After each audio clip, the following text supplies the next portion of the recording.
बहुत पीछे धरती की शुरुआती अवस्था में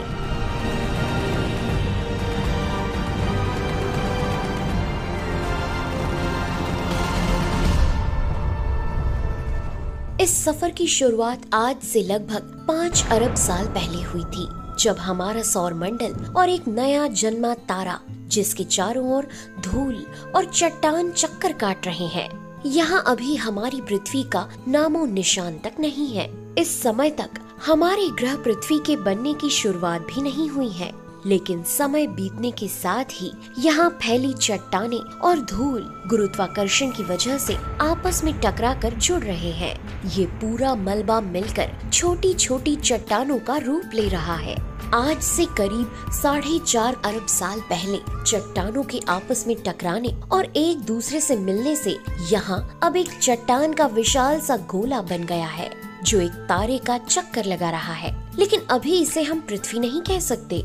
इसकी सतह पिघले हुए लावा से बनी है। इस वक्त धरती की सतह का तापमान करीब 1200 डिग्री सेल्सियस है। इस समय धरती किसी लावे के समुद्र से कम नहीं है। यहाँ कोई ठोस जमीन भी नहीं है तो सिर्फ पिघली हुई चट्टानें।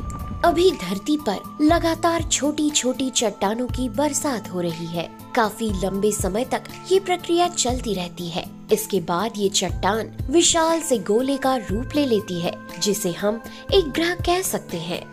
हमारे ग्रह पृथ्वी की तरह ही यहाँ एक और नया ग्रह मौजूद है, जिसका नाम है थिया, जो तेजी से सीधे पृथ्वी की तरफ बढ़ रहा है। इसकी रफ्तार 15 किलोमीटर प्रति सेकंड है, यानी एक गोली की रफ्तार से भी 20 गुना ज्यादा तेज। इसके प्रलयंकारी जोरदार टकराव की वजह से खरबों टन लावा आकाश में बिखर जाता है और महज कुछ हजार सालों में ही गुरुत्वाकर्षण बल पृथ्वी के आसपास इस बिखरे हुए मलबे को 3000 किलोमीटर चौड़े गोलीय पिंड में बदल देता है।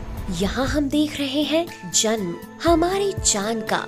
ये है हमारा चांद, जो इस समय पृथ्वी से सिर्फ 22,000 किलोमीटर की दूरी पर है, पर समय के साथ साथ ये पृथ्वी से दूर जाता जाएगा। आज से करीब 3.9 अरब साल पहले हमारी पृथ्वी का तापमान थोड़ा ठंडा हुआ और इस पर एक ठोस सतह का निर्माण हुआ, लेकिन इसने फिर से हजारों की तादाद में आग के गोलों यानी उल्का पिंडों की बारिश का सामना किया। प्रतिदिन हजारों की संख्या में ये उल्का पिंड धरती पर बरसते रहे। ये उल्का पिंड अपने साथ बहुत ही खास चीज लेकर आए।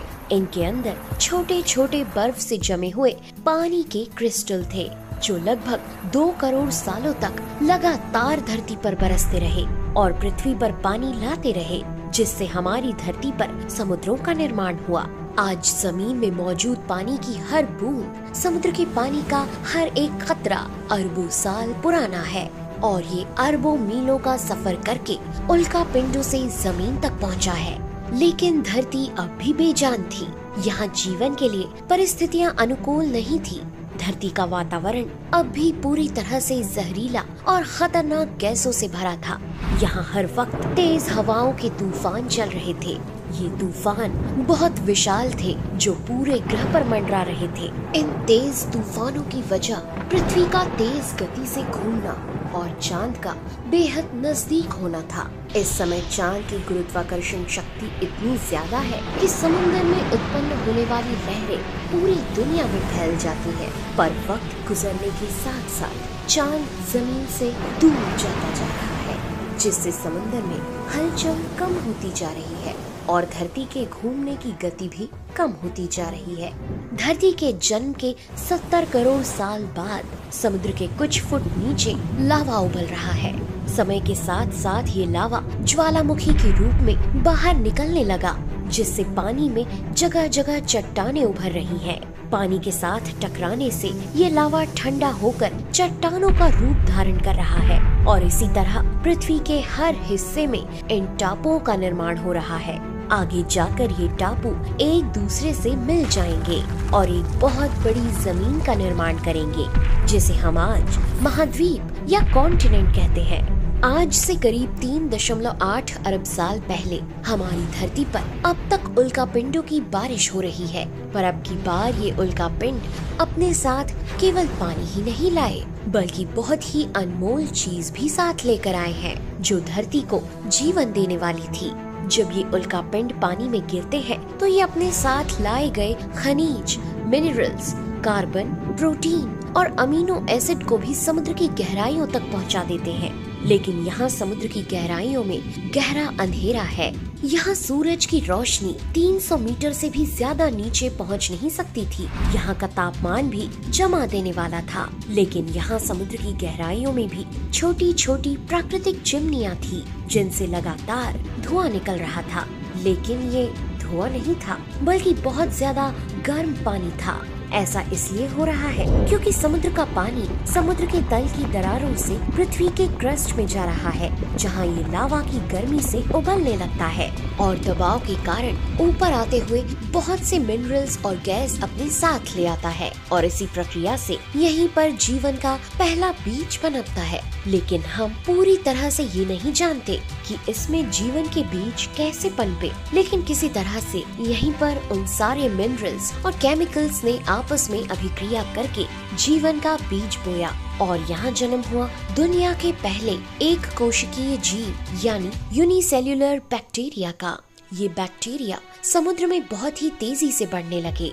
समय के साथ समुद्र भी इन सूक्ष्म बैक्टीरिया से भर चुका था। ये पृथ्वी के इतिहास का वो समय था जब लाखों करोड़ों की तादाद में इन जीवों की रचना होनी शुरू हुई, और ऐसा ही हजारों सालों तक चलता रहा। आज से करीब 3.5 अरब साल पहले समुद्र में इन बैक्टीरिया की संख्या इतनी बढ़ गई थी कि ये आपस में जुड़ना शुरू हो गए और आपस में जुड़कर पत्थरों की टीले जैसी संरचनाओं में बदल गए, जिन्हें कहा जाता है स्ट्रोमेटोलाइट। ये हर एक टीला नुमा संरचना अपने आप में अरबों बैक्टीरिया की पूरी बस्ती थी। इन्होंने सूरज की रोशनी से अपना भोजन बनाना सीख लिया था। ये बैक्टीरिया फोटोसिंथेसिस यानी कि प्रकाश संश्लेषण की प्रक्रिया से सूरज की रोशनी को भोजन में बदलती थी। इस प्रक्रिया में बैक्टीरिया कार्बन डाइऑक्साइड और पानी को ग्लूकोज में बदलते थे और बदले में एक गैस ऑक्सीजन को निकालते थे। करीब 2 अरब सालों तक पृथ्वी के वायुमंडल में ऑक्सीजन की मात्रा लगातार बढ़ती रही और पानी में ऑक्सीजन की मात्रा इस कदर बढ़ गई कि अब ऑक्सीजन पानी के अलावा बुलबुलों से हवा में भी शामिल होने लगी। इन सूक्ष्म जीवों ने धरती पर एक सबसे अनमोल चीज का निर्माण किया था, जो जीवन के लिए सबसे महत्वपूर्ण था। आज हम सांस इसलिए ले पाते हैं क्योंकि अरबों साल पहले इन बैक्टीरिया ने बहुत अधिक मात्रा में ऑक्सीजन का उत्पादन किया था। आज से करीब 1.5 अरब साल पहले जैसे जैसे पृथ्वी के घूमने की गति धीमी होने लगी थी, उससे रात और दिन भी लंबे होने लगे थे। अब रात और दिन 16 घंटे के हो चुके थे। धरती पर अब भी किसी प्रकार का जटिल संरचना वाला जीव विकसित नहीं हुआ है। अभी तक ना इसमें डायनासोर्स आए हैं और ना ही पेड़ पौधे। लाखों करोड़ों सालों से इस ग्रह में कई बदलाव आ रहे हैं। समुद्र की गहराइयों में जमीन की सतह बड़ी बड़ी प्लेटों में बदल चुकी है। लाखों सालों से इन प्लेटों के नीचे हलचल के कारण जमीन के क्रस्ट में जगह जगह दरारें पड़ रही हैं। इससे धरती की सतह कई सारी टेक्टोनिक प्लेट में टूट गई है और फिर प्लेटों में मूवमेंट के कारण छोटे बड़े टापू और चट्टानों ने मिलकर महाद्वीपों का रूप ले लिया, जिसे कहा गया रोडिनिया। इस समय धरती का एक दिन 18 घंटों का था और धरती का तापमान लगभग 30 डिग्री सेल्सियस था। आज से करीब 75 करोड़ साल पहले धरती के क्रस्ट में एक बार फिर से हलचल हुई। धरती का सुपर कॉन्टिनेंट अब 2 भागों में टूटने लगा था। धीरे धीरे होने वाली इस प्रक्रिया की वजह से जगह जगह बड़े बड़े ज्वालामुखी बनने लगे और धरती के नीचे का लावा ज्वालामुखी विस्फोट के साथ सतह पर निकलने लगा, जिससे कार्बन डाइऑक्साइड की मात्रा काफी बढ़ गई। यहाँ जगह जगह धुआं और जहरीली गैस मौजूद थी। अब धरती का आसमान इन कार्बन डाइऑक्साइड के घने बादलों से घिर चुका था। हवा में उपलब्ध कार्बन डाइऑक्साइड पानी के साथ मिलकर जमीन पर अम्लीय वर्षा यानी एसिड रेन बरसाने लगी। इससे धरती के वातावरण का अधिकतम कार्बन डाइऑक्साइड धरती के चट्टानों पर कार्बन की मोटी मोटी परत के रूप में जमने लगा और इस वजह से वायुमंडल में कार्बन डाइऑक्साइड की मात्रा में भारी कमी हो गई और पृथ्वी का तापमान बहुत तेजी से गिरने लगा। महज कुछ हजार सालों में तापमान -60 डिग्री सेल्सियस तक पहुंच जाता है। इससे धरती पर पहले हिमयुग यानी आइस एज की शुरुआत हुई। ये आइस एज अब तक का सबसे लंबा और ठंडा आइस एज था, जो आज से लगभग 65 करोड़ साल पहले आया था। ये आइस एज लगभग 1.5 करोड़ साल तक पृथ्वी पर छाया रहा। इसे हम स्नोबॉल अर्थ के नाम से भी जानते हैं, लेकिन ये भी हमेशा के लिए नहीं रहने वाला था।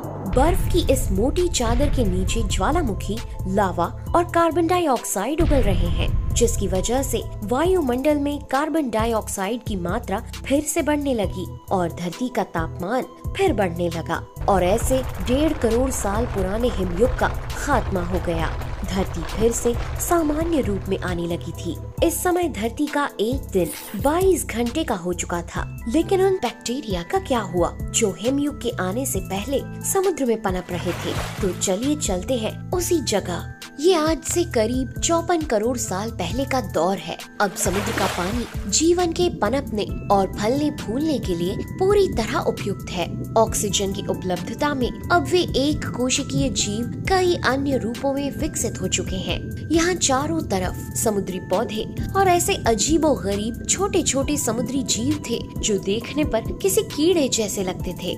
ये है विवाक्सिया। साथ ही कुछ और भी बड़े जीव हैं। यहाँ हम सूक्ष्म बैक्टीरिया से लेकर विशालकाय समुद्री दानव को भी देख सकते हैं, जिनमें एनोमेलोकैरिस जैसे जीव शामिल हैं। ये जीव है पिकाइया। ये केवल 5 सेंटीमीटर लंबे थे, लेकिन ये इतिहास के पहले ऐसे जीव भी हैं जिनमें रीढ़ की हड्डी भी मौजूद है। भविष्य में करोड़ों सालों के विकास क्रम के बाद हजारों ऐसे जीव विकसित होंगे जिनमें रीढ़ की हड्डी का प्रमुख योगदान होगा, जो हमें सीधे खड़े होने में मदद करेंगे और उन्हीं में से एक हम इंसान भी होंगे। आज से करीब 47 करोड़ साल पहले टेक्टोनिक प्लेट्स के खिसकने से एक नया महाद्वीप नजर आने लगा है, जिसे गोंडवाना कहा जाता है। इस वक्त तापमान 30 डिग्री सेल्सियस है और हवा में उतनी ही ऑक्सीजन है जितनी की आज है। लेकिन अब भी यहाँ जमीन पर रहने वाले जीव नहीं आए हैं और न ही धरती की सतह पर कोई पेड़ पौधे मौजूद हैं। लेकिन